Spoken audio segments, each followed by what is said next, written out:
Riley and I got quite a few questions from viewers of this channel. We thought we ought to take a few minutes to see if we can't clear a few things up. So a friend of the channel bought Riley a treat. Come here. I guess Riley's going to go off and have his treat. Well, Riley's not interested in answering any questions. He just wants to eat his treat. I don't know where he wandered off to. But I thought we'd take a few minutes, see if we can't clear a few things up. Now the first question is actually an answer from one of our viewers. I said I wasn't sure what a peck was. What's that old saying? Pick a peck of pickled peppers? I'm not even sure what a peck is. Turns out it's 4 quarts or a 1/4 bushel. And these aren't going to be pickled. The recipes actually say over 500,000 Scoville. You don't want to pickle them. But that leads me back into another question I got about the hot peppers. When your recipes say you don't really want to pickle anything over 500,000 Scoville, what do you do with those peppers? We just put them in a plastic bag, Ziploc bag, and we put them in the freezer. They freeze really well, and you thaw them out, they're good to go. I wouldn't try to freeze them more than once. I don't know if they turn to mush or not. And if you noticed, I did get 2 more bales, and I kind of opened this up. By keeping the critters out of here, everything's grown pretty well. One of the questions that I got was, can you use a window pane? The only reason I'm using screens is that's what I have. If I had window panes, I think that would work really well. Although this time of year, you kind of want to make sure you don't put those window panes out and leave them on the day. You just really cook everything.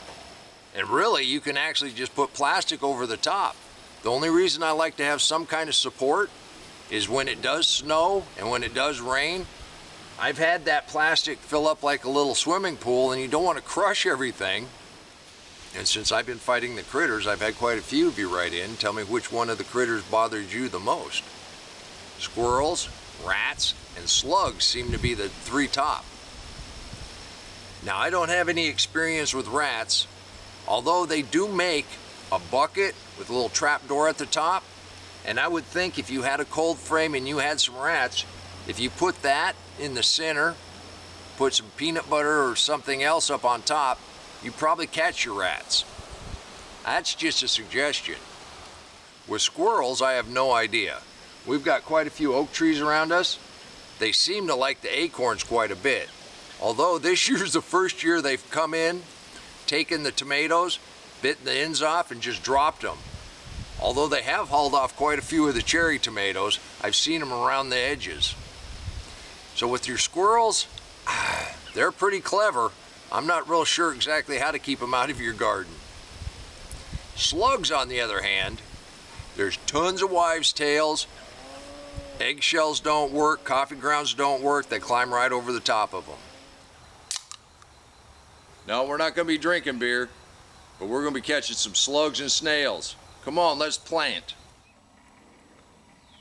And by that, I mean let's plant some cups. I've received several questions in the last 2 days. Everybody's starting to get bugs in their garden. And some folks are a little concerned about that. Well, that's part of it. One of the ways we deal with it is we put out beer traps. Now the thing with the beer trap, your ground has to be level with the cup so they can get in it.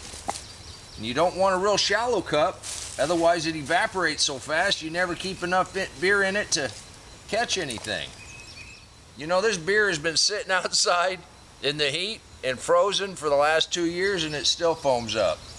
You can mix a little powdered sugar in with this, that works also, but then just strategically place it several places around your garden.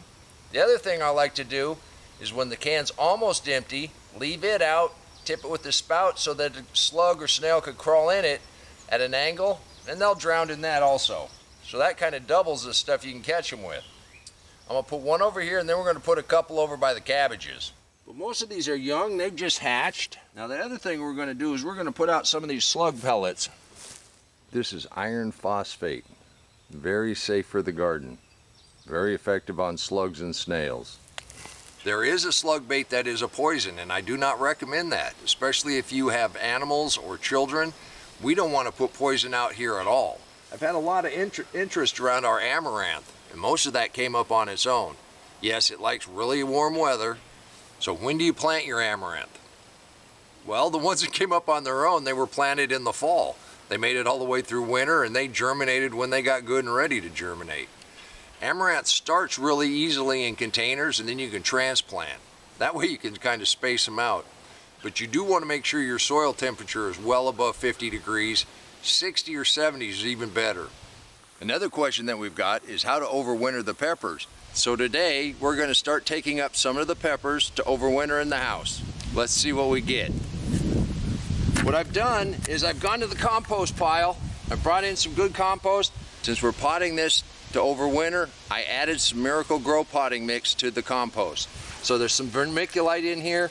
The thing about overwintering plants is they're not going to need quite as much water. Theory is the vermiculite's going to help out with that just a little bit. Now make sure you have holes in the bottom of your container. You do not want to get too much water in this. You don't want it to turn anaerobic and hurt the roots.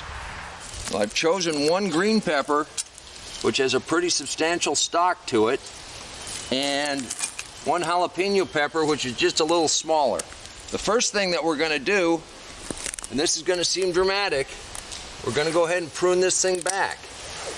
Make sure you get off all the peppers, just like with the deep mulch, cut and drop. So what we're wanting to do is take the foliage back pretty dramatically.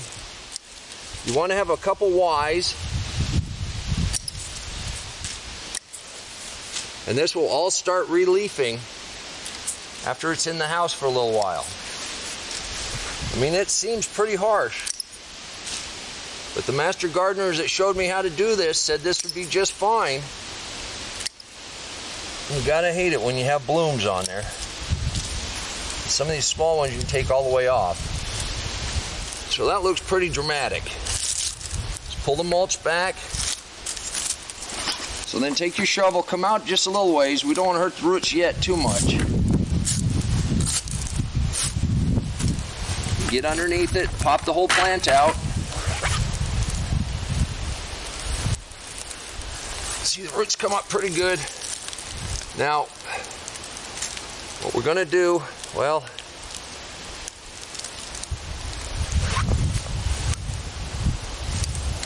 then it's okay to go ahead and trim some of these roots off. You want it to be able to fit in the bucket or the container. Now I've already got some soil in here with some potting soil. Don't put it any deeper than the crown. And snug that in. And we'll give it a good drink here in a minute. And there you go. There's the first pepper ready to go into the house. The one question I got the most comments on were buckets of water. I always ask why we have buckets of water around the garden. And it really is just to let the chlorine evaporate out of the water, and that helps protect the life in the soil. I'd love to say I was a genius, but I was reading an article the other day.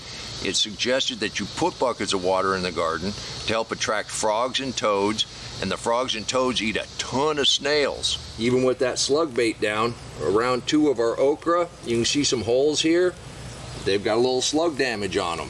So in my book, the more amphibians we can attract to the garden, the better off we're going to be. Yes, buckets of water will make mosquitoes, but we turn that water every day, so it really doesn't allow them to go ahead and make any kind of mosquito, so I'm not worried about that.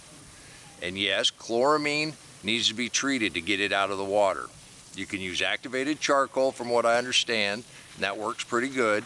I hope that answers those questions. Leave a comment down below if there's anything else you want me to chat about. You can do this too. And until next time, remember, take care of yourself, take care of your family, and God bless you.